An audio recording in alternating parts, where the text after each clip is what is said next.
Right, greetings all, hope this finds you well as always. It's now time for a latest update from the machine shop with what we've been on with over the last week or so. First up, 44806 job. Brian's been back in today and he's carried on with these custom bolts for the front buffer beam. The first thing he's done, if I just fish one out to have a look at, the first thing he's done is he's used a form tool, which he actually ground up last week, to profile all the heads to that dome profile that we want. And the second, you will see in the middle of the head, there's this tit here. The idea of that is that's to give us something to, first of all, hold the bolts by when we're threading them. And the second is to give us something to hold the bolt by when we're actually tightening it up. Now, what he's done with those is, as you can see, he's just put a pair of flats onto them with the dividing head today. So we can hold them in a 4-jaw chuck to thread them, but then it also gives us 2 flats so we can get a spanner onto to tighten them up. And so the next job he'll start doing tomorrow is putting a screw thread onto them, for which I've sorted him out the tooling today. So that's the job he can be on with tomorrow. And that should come together. Hopefully this come together quite quickly, really. Another 806 job that's ongoing is the Super E-Shredder, with which there's a minor pothole in the road of progress. As I showed you last week, I've set this up on the table of the machine with it clamped down by the J-pipe flange to the table. The only problem is I've discovered that the further you go from the centre line, i.e. where it's actually clamped, the force of the cutter going into the casting exerts a greater leverage. And so as a result, as you go further out, the casting has a greater tendency to start to try and twist, to rotate effectively on the bed of the machine. Now, I discovered this afternoon when I was trying to establish why some of the sockets seemed to be getting deeper as I went up the casting. And so what I'm currently on with is we have this very large angle plate, which I'm in the process of aligning and bolting down to the bed of the machine. And as you can see, the header will sit up against that, so it'll act as a stop to hopefully stop it rotating, and we can get the job finished. So that's just another of these little, it wasn't supposed to happen, but hey-ho, we'll have to just work our way around it. So that's what that's up to. Other jobs that are coming, I think we can now finally say we have finished the last job on Repton. That last job, the sort of ceremonial last job, was a fitted bolt for the mounting of one of the expansion links. The fitted bolt in question got lost during the time Repton was in pieces, and so Adrian asked me if we could have a new one. That's been machined and complete with matching machine nut. It was an unusual size, the head was unusually profiled, and it was also unusual hexagon sizes, so it was actually completely custom made. That went out today and has been refitted to the engine. Other things, we've got a couple of repair jobs in. The first is this lump, which is the whistle valve off the Q6. It's passing gently, and so what we need to do is recut the valve seat that's in here. The way this works is you've got your valve spindle here, which if I just pop that out, you'll see the valve's got an angled head to it, and that head locates into this seat in the body here. You can see that bright ring in the body there, that's the valve seat. Now that seat has a couple of cuts in it, and so we need to put that into a 4-jaw chuck at some point and recut it. The way this thing works is pretty simple. Basically, steam comes in, let me get this right, steam comes in there. The steam forces the valve onto its seat, so the valve opens against the steam pressure, and then when the valve's opened, it releases steam through this port here to go off to do the whistle, okay? So there's just a nice, quick and easy little job that will get done tomorrow, okay? Right, the other job that's come in is this, and this is a wee bit more convoluted.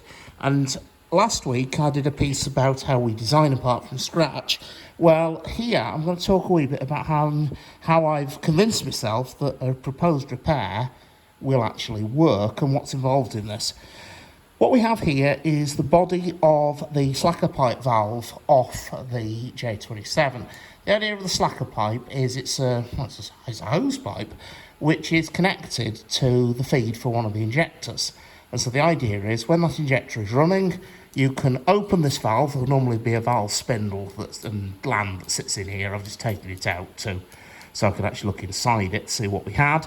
And then very simply, water will come in from the injector pipe here, will come out here into a hose pipe so you can wet the coal or wash down the footplate or put out any line side fires or whatever else you might need. Now, the problem we have is it's this thread here. This thread here is very badly worn and semi-stripped. If we look at it closely, you might be able to see the thread profile is actually quite badly distorted. Now, there's several ways of doing this, and the first will be very simply to say, well, that's worn out. Replace it. No, I'm not doing that, because this is a piece of locomotive's history, and so I want to see if we can repair it. So what I'm looking at is there any way we can renew this thread?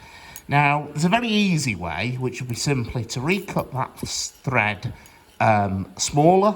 You'd recover the thread profile, and the only problem with that is you would then have to modify the fitting that screws into, which in turn is soldered onto one of the injector delivery pipes. So you'd actually have to do quite a lot of work for a fix that looks quite simple on paper. Okay. The second is you could sleeve it. That is, machine all this thread off, machine it down to a parallel diameter. You would then machine a sleeve, which is a parallel bore with a thread machined onto the outside of it. Pop the sleeve over this now stub and solder the two together. Now, I don't like that for several reasons. The first is very simple. To get maximum strength out of it, you've got to have full penetration of the solder. Now, you can do that. The only thing is, to do that, you've got to get it absolutely stinking hot. And in the process of getting absolutely stinking hot, it will be far too easy, because you're dealing with quite small areas on the crests of these threads. It will be far too easy to melt those threads off. And also, if you ever needed to recover that thread in the process, it will be a swine to recut it, because this thing, due to the fact that nothing's actually at 90 degrees to anything, it's going to be quite fun to hold in the machine. So the third idea, and the one I think we're going to do, is what we're going to do is simply chop this male thread stub off, and I'm then going to drill and tap the body here, the same thread, 3/4 inch British standard pipe. I'm then going to machine a pipe nipple effectively out of bronze that will then screw into there, but it will give us the male thread here. Okay, I'm actually going to also make this male thread slightly longer as well. It's going to be about 1/4 inch longer, because the socket on the locomotive that screws into is that bit deeper, so might as well take maximum advantage of all strength we can get. Now, this is where I have my idea. It's possible. What I don't know is, will it actually work? And to be honest, if it fails, this whole lump is then scrap. So what I need to do is first of all convince myself that it will actually work. So what I need to know is how much meat, that is, how much metal is there in this region of the casting. I know this body here is hollow. I know it's hollow at the bottom. What I need to know is how far into it does that hollow go before we get into solid metal. Well, solid metal will hold down the middle of it, but the more large amounts of metal in the hexagon. So to do that, I've done this quick sketch, which is a sectional drawing of parts of the valve. So just put the two side by side, and you might actually be able to work out what's what. So we have the hexagon here, there.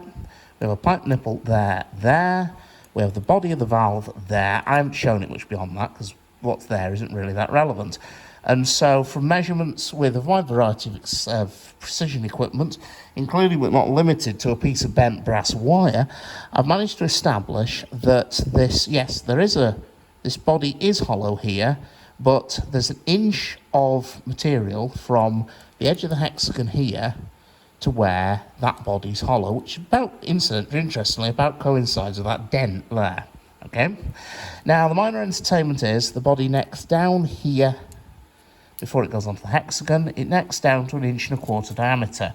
Now, if I want to tap it out to 3/4 inch British standard pipe, I know that's a diameter of just over 1 inch. So I decided that, so when I thought about it, I was wary of tapping into this region, because I think it will make the wall there unacceptably thin. Now, at this point, I started thinking, what can I do? Well, there's plenty of thick wall thickness in that hexagon. Now, because it's 1.3/8 AF now across flats, and I'm proposing tapping something that's just over 1 inch diameter, so that's plenty of room, that. So my idea is, what I'm going to do is I'm going to chop this off and then drill and tap into the body, but I'm only going to drill and tap in about 5/8 of an inch, which is the length of the hexagon there. So I've got maximum strength. Now somebody might say 5/8 of an inch, that's not much. Well, yeah, but that stub there is 5/8 of an inch, and that's held it for a very long time. So so this is where I now convince myself that the repair will actually work. Drill and tap in that region there. We've still got plenty of wall thickness here, plenty of wall thickness here, plenty of wall thickness there and there. And so there's no reason why I don't think that'll work. We just drill and tap it out and then make the pipe nipple and thread it in. Interestingly, we will actually end up doing something I don't like. Well, I always joke about we don't do metric here. The tap-in drill is actually 24.5 millimeters, so for once we'll actually end up having to work in French rather than in English. But hey ho, I'm sure we'll rise to the occasion. So anyway, that's the idea, and this just shows some of the process, a bit like last week's where I was showing you how I designed a part from scratch. Well, that shows you some of the process that might be involved in designing how we're actually going to repair something, because there isn't a sort of recipe book, if you will, of how to repair northeastern slacker pipe valves. The works, when in the good old days, when men were real men and they were repairing these things by the dozen, chances are they had some old boy in a corner who took one look at it, said that's scrap, lobbed it into the pile of non-ferrous scrap to go to the foundry, and then promptly booked another one out of the stores. Whereas, because we're doing what we're doing and we're in the preservation game, we're having to look at, can these things actually be repaired?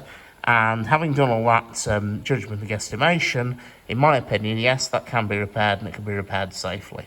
So anyway, that's the plan for that little job. And as I said, it just shows some of the work that goes into designing some of the repair jobs we're going to do. So, okay, folks, so that's about it for this week. I hope you found it educational, informative as always. We're just starting on the winter work. The next big hit's going to be on 80136 and 76079. One of the things I did do this week was have a wander around and start looking at some of the repair jobs I'll actually be doing on there. There's remetal big end shells, a couple of small motion brasses, and some other odds and sods of work to do. So that work will start appearing on here in the next couple of weeks, hopefully. So anyway, I hope you found it educational, informative as always. Take care, and I'll see you around.